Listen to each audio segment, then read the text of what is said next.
For years, I convinced myself she was gone. I told myself she was lost to time, to the stars, to whatever cosmic forces dictated our separate fates. I even convinced myself I wanted it that way. But then, she found me. I was halfway through a cheap bottle of Rigellian whiskey when my ship's sensors flickered. A minor glitch, I thought. My ship, the Rust Bucket, which by the way is a very affectionate name, thank you, had been held together with spit, desperation, and discount parts from the kind of places where they sold gently used life support systems. Malfunctions were nothing new. But then it happened again. This time, the entire control panel dimmed for half a second before flaring back to life. My AI, a cheap-ass model that came pre-installed, chimed in. Warning, unauthorized entity detected. My stomach sank. Now let me tell you something about deep space travel. When your ship starts throwing out ominous warnings like that, there are generally two possibilities. One, you've got a technical malfunction and you're about to float through the void until a kind-hearted scavenger, or more likely a very unkind-hearted one, picks your bones clean. Two, someone's on board. And if someone is on board, you can be damn sure they're not here to give you a friendly hug. I immediately grabbed my blaster, a nice, reliable plasma pistol that I kept tucked under the pilot's seat for exactly this kind of situation. Slowly I stood, listened. Silence. No beeping consoles. No hum of the ship's artificial systems. Just silence. That's when I heard it. A voice, smooth, low, with that sharp undertone that always made my pulses stutter. You always were easy to find, human. I turned fast, raising my blaster. And there she was. She hadn't aged a day. Silver-hued skin shimmered under the dim emergency lighting, and her long dark hair floated slightly, as if gravity hadn't fully decided whether it applied to her or not. Her eyes, glowing, violet, and just as intense as I remembered, were locked onto mine. Oh, this was bad. I said, which was not, historically speaking, my strongest line. She stepped closer, graceful as ever, her every movement fluid, almost like she was part of the air itself.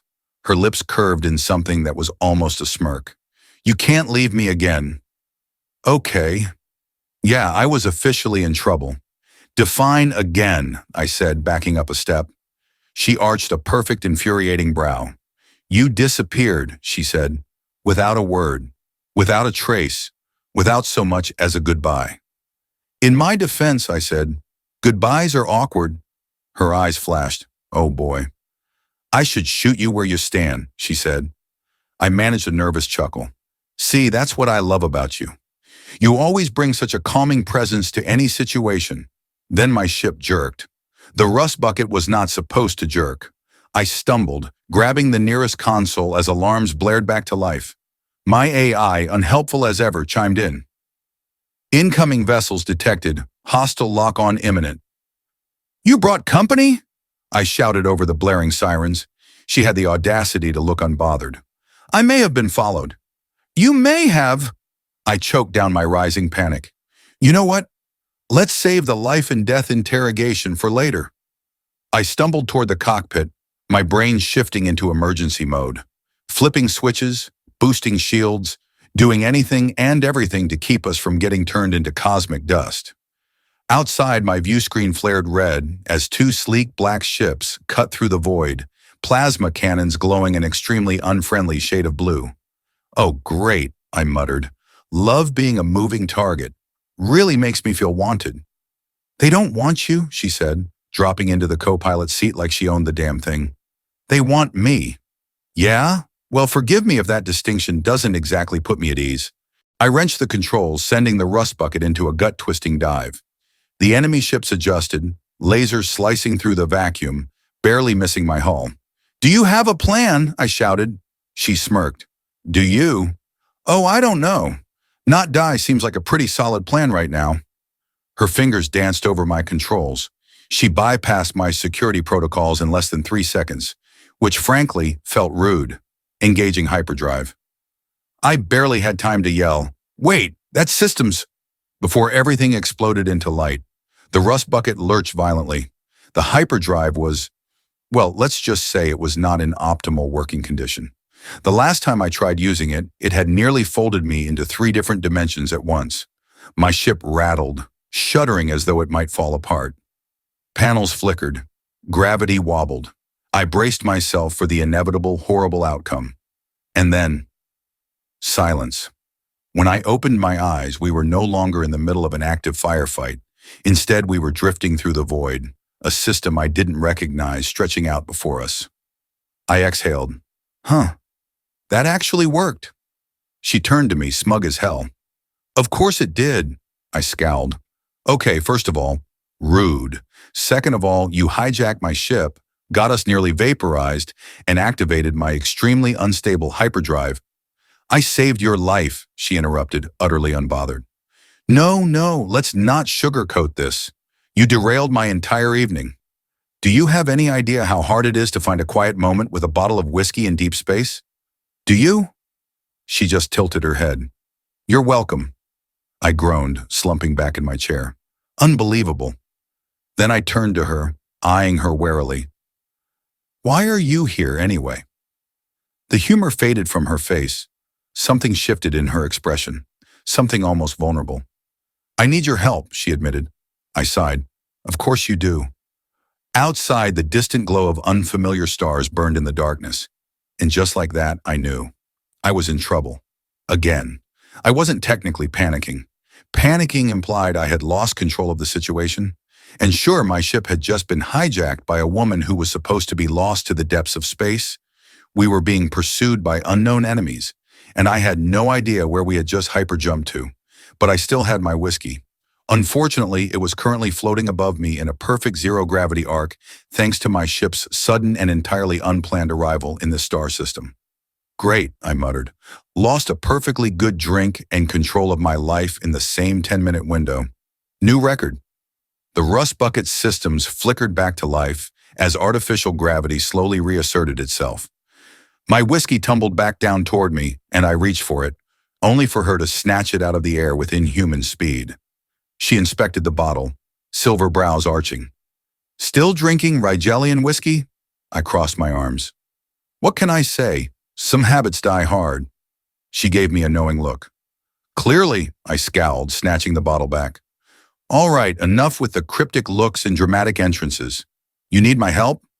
With what exactly? Because the last time I checked, you were perfectly capable of handling yourself without dragging me into intergalactic nonsense. She exhaled, leaning against the co-pilot's console like she had every right to be there.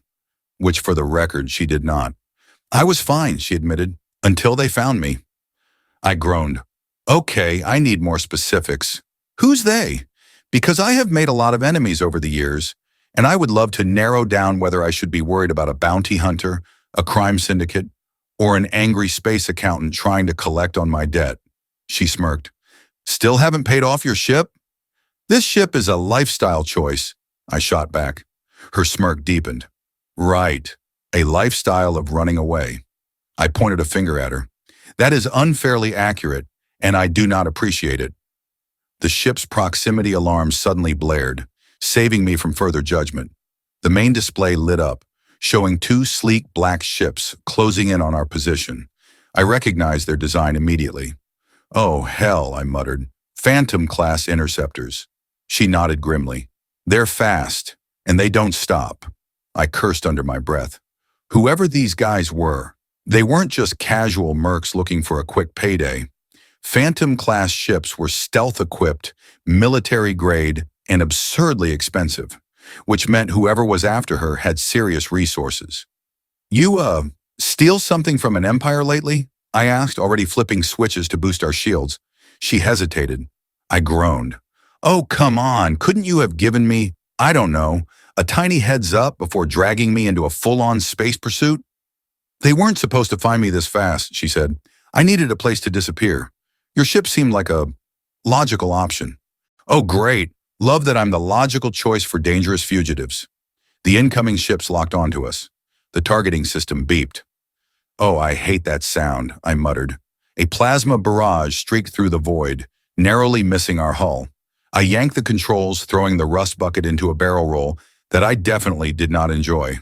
My stomach lurched, and my half-full whiskey bottle went flying again. "You still fly like a reckless idiot," she said, gripping the console. I shot her a glare. "You want to drive?"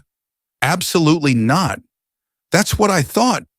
Another plasma burst roared past us, close enough that the ship's heat shields flared in protest. My AI chattered, not at all helpfully.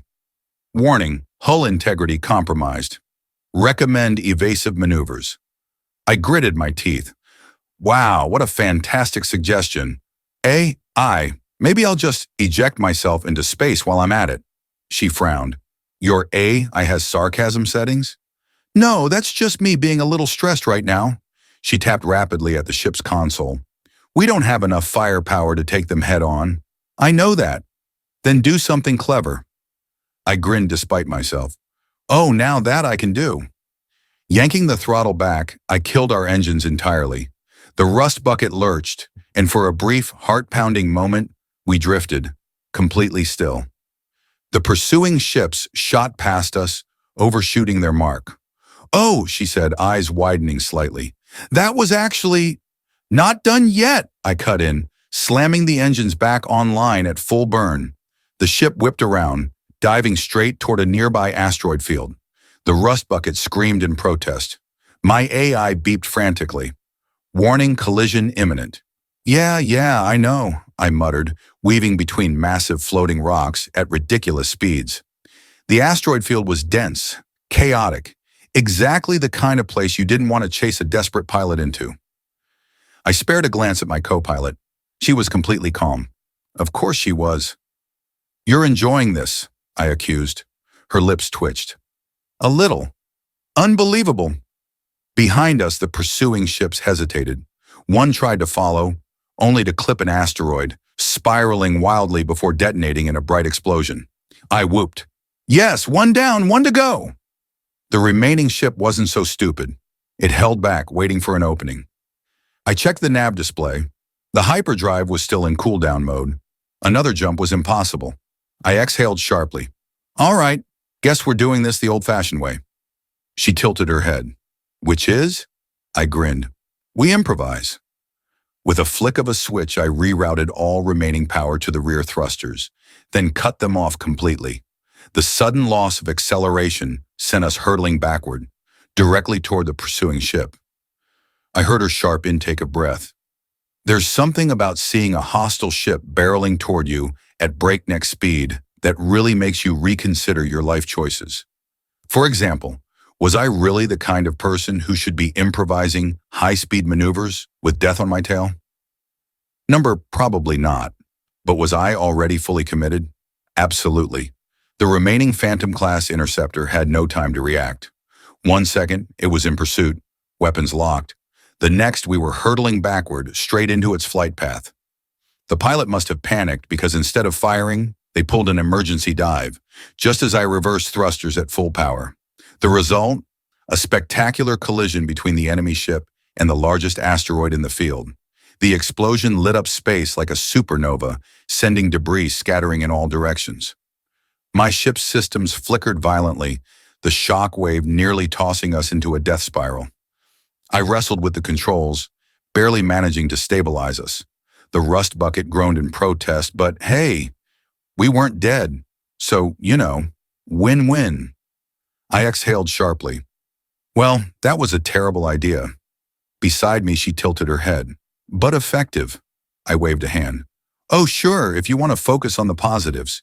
She smirked. I scowled. I hate that you're enjoying this. I'm just impressed you're still alive, she said, leaning back like we hadn't just almost died horribly. I figured you'd have met some horrible fate by now. I snorted. Please, I'm like a cockroach. The universe keeps trying to get rid of me, but I just keep scurrying away. Her smirk widened. A flattering self-image. I turned to my console, muttering, better than being dead. Now that we weren't actively being pursued, I finally had a chance to check our systems. It wasn't great news. Shields were fried, engines barely functional, and my hyperdrive was still cooling down from its last reckless use. Fantastic. I sighed, running a hand through my hair. Okay, we need a place to land, somewhere to hide, make repairs, and I glanced at her. Figure out why the hell I just risked my life for you. Her expression flickered, just for a second, but it was long enough for me to realize something. She was genuinely worried. That was new. I leaned back, crossing my arms. All right, spill. Who are those guys? And why do they want you dead? She hesitated. I sighed. Come on, just once. Just once. Can we skip the whole mysterious, cryptic alien thing and get straight to the part where I regret getting involved? She exhaled. I stole something. I closed my eyes. Of course you did. It wasn't supposed to be a big deal, she continued. Just a data file. But it turns out it was important. Define important? She pursed her lips. It might contain classified information about a powerful, highly secretive organization that would very much like to erase me from existence. I opened my eyes and stared at her. You really buried the lead there. I didn't want to overwhelm you. Oh, sure, yeah, that was very considerate of you. I threw up my hands. And now that highly secretive, extremely murdery organization is after me too, because you, what, needed a getaway driver? A distraction? Someone to die in your place? She frowned. I needed someone I could trust. That stopped me short. I blinked at her. Trust? She looked away. You're inconveniently loyal. I scoffed. That is not how I'd describe myself. She gave me a look. Okay, fine, I admitted. I might have a habit of sticking my neck out for people who don't deserve it. Her expression softened. I shifted uncomfortably. All right, enough of that. We still need somewhere to land. She tapped a command into the nav system. A new set of coordinates popped up on the display. I frowned. What's this? A planet. Yeah, I figured that much. It's safe, she said. Or at least, safer than out here. I narrowed my eyes at her. Define safer. She hesitated. The atmosphere is toxic to most species. The terrain is inhospitable, and the locals aren't exactly welcoming. I threw up my hands. Oh, perfect. Sounds like an absolute paradise. She smirked. I knew you'd love it. I groaned, setting the coordinates and engaging the sublight engines. The ship lurched as it struggled to comply, but it held together. All right, I muttered. Let's go visit your death planet. As we entered the planet's atmosphere, I couldn't shake the feeling that I was about to regret this immensely. And given my track record, I was probably right. I had a very simple rule about planets. If the air could melt your lungs before you even finished a deep breath, it probably wasn't worth visiting. Yet here I was, flying straight toward one. The planet loomed beneath us, a swirling mass of angry orange storms and jagged obsidian peaks stretching for miles. It looked like someone had taken the worst parts of a volcanic hellscape, slapped on a few acid clouds for fun, and then said, "Yep, people will definitely want to live here." I glanced at her. So, just to clarify, this place is where you consider safe? She barely spared me a glance. Safer than being disintegrated by assassins, yes. I frowned. That's not as reassuring as you think it is. Our ship's descent was rough, violently rough. The atmospheric turbulence shook the rust bucket like it was caught in the hands of an angry god. Warning lights flared across my console, and my AI, whom I was about 5 minutes away from uninstalling permanently, beeped in its usual extremely unhelpful way. Warning: unstable wind currents detected, navigational systems compromised. I gritted my teeth, wrestling with the controls. Yeah, no kidding. The ship lurched, and my co-pilot, a woman who, up until now, had not seemed particularly concerned about our inevitable death, finally tightened her grip on the console. We need to land now, she said. Oh, really? I snapped. I was thinking of doing a few scenic loops first. She ignored me, scanning the surface below. A single location flickered on the display, a cluster of massive black spires, rising from a crater like the fossilized bones of some long-dead beast. There, she said. I squinted at the screen. That looks terrifying. It's abandoned. Oh, well, that's even worse. Who builds something there and then just leaves? She didn't answer, which was not helping my nerves. With no better options, I angled the ship toward the towering spires. The storm raged harder, pelting us with sharp winds and static bursts that made every screen on my console flicker wildly. The rust bucket groaned under the pressure. "I swear, if we survive this," I muttered, "I'm buying a new ship." She gave me a side glance. "You don't have the credits." "That's beside the point." At the last second, I cut the engines, letting us drop the final 100 meters like a rock. The ground rushed up fast, too fast, before I slammed the emergency thrusters, and the ship shuddered to a near vertical stop. With a very loud thud, we landed. Sort of. The ship skidded sideways for a good 20 meters, kicking up black dust and chunks of obsidian, before finally, mercifully, coming to rest against one of the spires. Silence. A single loose panel fell from the ceiling and clattered onto the floor. I groaned. I hate this planet already. Inside the abandoned spires, stepping outside was like walking into a different universe. The air shimmered strangely, heavy with static energy, though our suits protected us from whatever unpleasant lung-melting elements were floating around. The ground beneath my boots was unnaturally smooth, too polished to have been shaped by nature. The spires stretched high above us, impossibly tall, their surfaces engraved with ancient, unreadable symbols. I whistled. "So what? Alien ruins? Lost civilization? Haunted ghost fortress?" She shot me a look. "You're not far off." "Wait, which part?" She didn't answer, already moving toward the entrance. I hurried after her. "Okay, seriously, you dragged me across the galaxy, got me almost murdered, and now we're just casually walking into an abandoned space ruin?" "Yes," I groaned. "You owe me so many drinks after this." The entrance was a gaping archway, dark and silent. As we stepped inside, the temperature dropped sharply, and the walls seemed to hum faintly under our touch. I stopped, frowning. "Do you feel that?" She nodded. "Residual energy." "That's comforting." We moved deeper, our footsteps echoing in the vast emptiness. The deeper we went, the more unnatural the structure felt. The walls weren't just ancient. They looked untouched, as if someone had built them yesterday. That's when we reached the central chamber, and that's when the lights came on by themselves. "The past catches up." I jumped about 5 feet back. "Oh, no, nope. I do not like that." She, of course, remained completely unfazed. "They know we're here." I frowned. "Who's they?"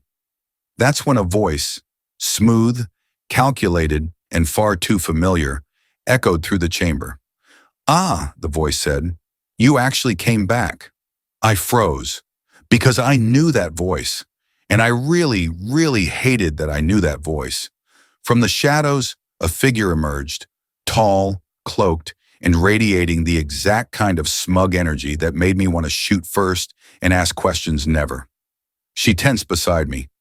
"I didn't think you'd still be here." "Oh, I never left," the figure said, stepping closer. "And neither will you." Then from the darkness, more shapes appeared, armed, armored, and very much not happy to see us. I sighed. "You know what? I knew this was a bad idea." She exhaled sharply.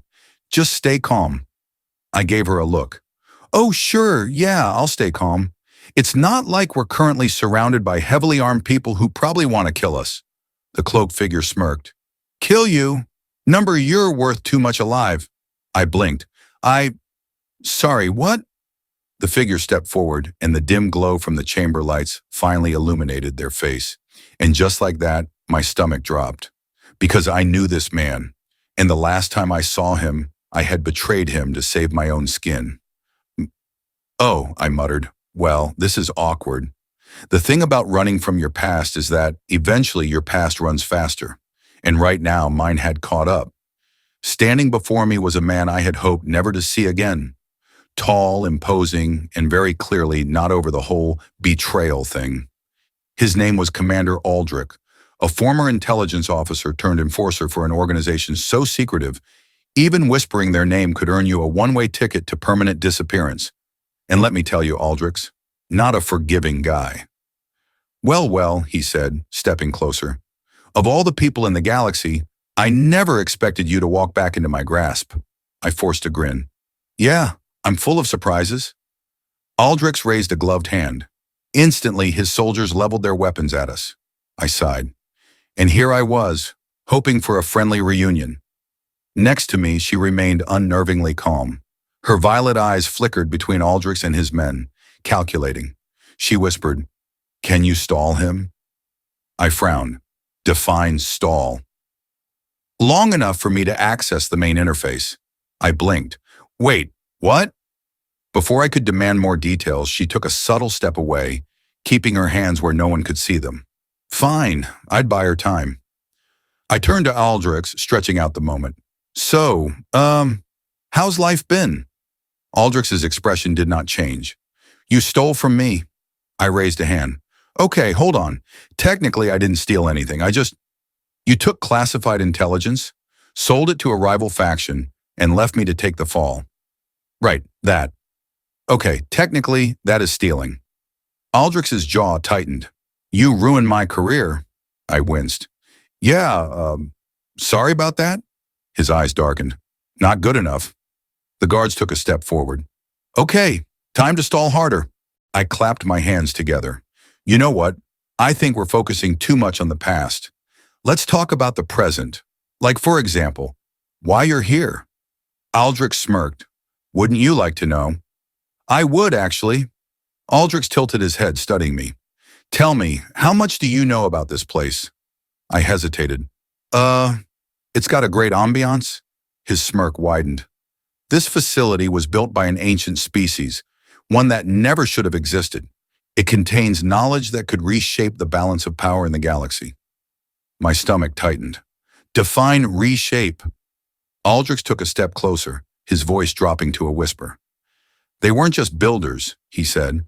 They were engineers of reality itself, and their secrets are buried right here, in these walls. I barely had time to process that before. The lights flickered. A low, thrumming hum filled the chamber, and then the walls began to shift.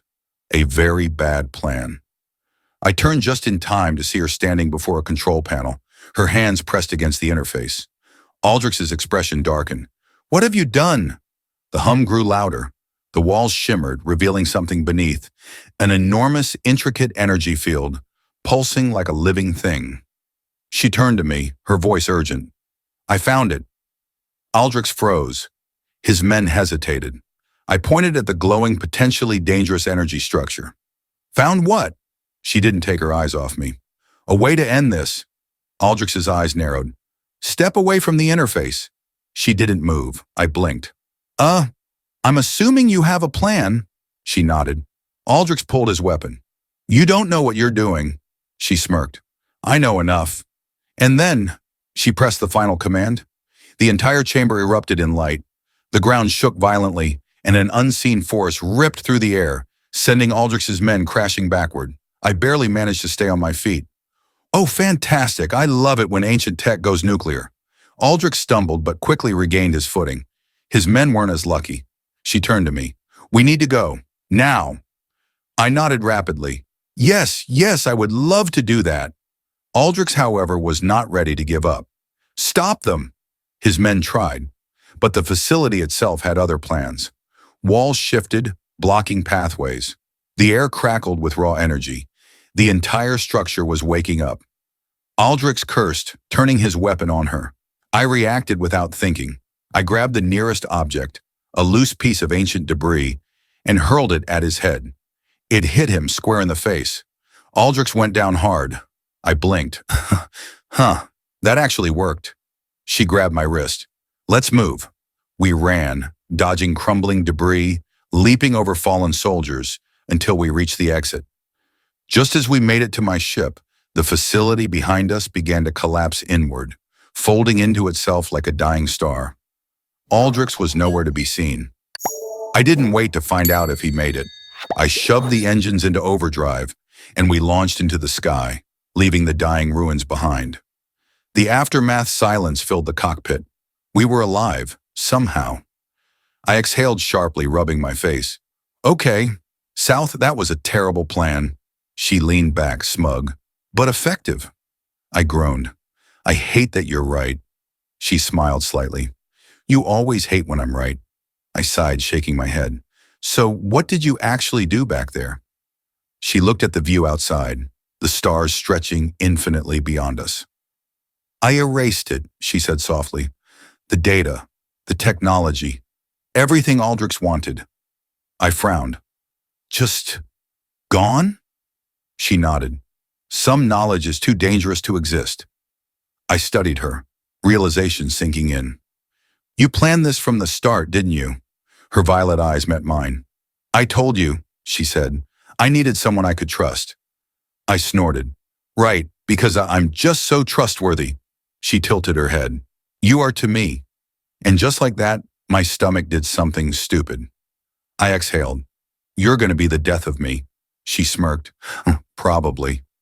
I stared at her for a long moment. Then, shaking my head, I reached for my whiskey. I took a slow sip. And against all logic, against every instinct I had, I smiled.